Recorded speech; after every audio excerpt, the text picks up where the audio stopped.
அனைவருக்கும் வணக்கம். தமிழியல் குக்கிங் சேனலுக்கு உங்களை அன்போடு வரவேற்கிறேன். இன்னைக்கு மரவள்ளிக்கிழங்கு வச்சு ஒரு புட்டு தாங்க செய்ய போகிறோம். வாங்க எப்படி செய்யலான்னு பார்க்கலாம்.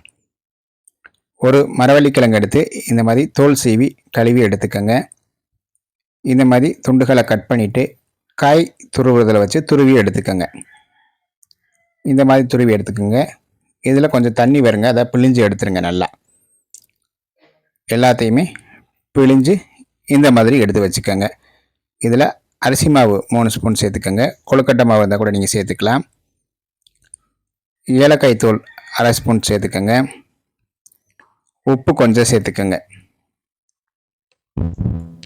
இது சேர்த்து நல்லா பிசைஞ்சு எடுத்துக்கோங்க. நல்லா உதிரி உதிரியாக இருக்கணும், அந்த மாதிரி பிசைஞ்சு எடுத்துக்கோங்க. இந்த மாதிரி குழா போட்டு அச்சு இருக்குல்ல, அதில் தேங்காய் துருவல் எடுத்துக்கோங்க. அப்புறம் நம்ம மிக்ஸ் பண்ணி வச்சுருக்கிற அந்த கிழங்கு துருவலை சேர்த்துருங்க. திரும்பி கொஞ்சம் தேங்காய் துருவல், கிழங்கு துருவல் சேர்த்து உங்கள் தேவைக்கேற்ப அதை ஃபில் பண்ணி எடுத்துக்கோங்க.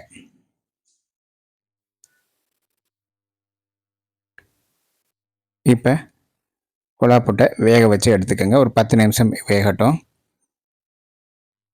அவ்வளோதாங்க, நம்மளுடைய சுவையான மரவள்ளிக்கிழங்கு குழா போட்டு ரெடி ஆயிடுச்சு. கப்பக்கிழங்குன்னு சொல்லுவாங்க. இந்த மாதிரி ஒரு தடவை நீங்கள் செஞ்சு சாப்பிட்டு பாருங்கள். சாப்பிட்டு பார்த்துட்டு எப்படி இருக்குன்றதை கமெண்ட்டில் சொல்லுங்கள். இந்த வீடியோ பிடிச்சிருந்துச்சுன்னா நம்மளுடைய தமிழ்வேல் குக்கிங் சேனலை லைக் பண்ணுங்கள், ஷேர் பண்ணுங்கள், கமெண்ட் பண்ணுங்கள், சப்ஸ்கிரைப் பண்ணுங்கள். மற்றும் ஒரு காணொளியில் சந்திப்போம். நன்றி, வணக்கம்.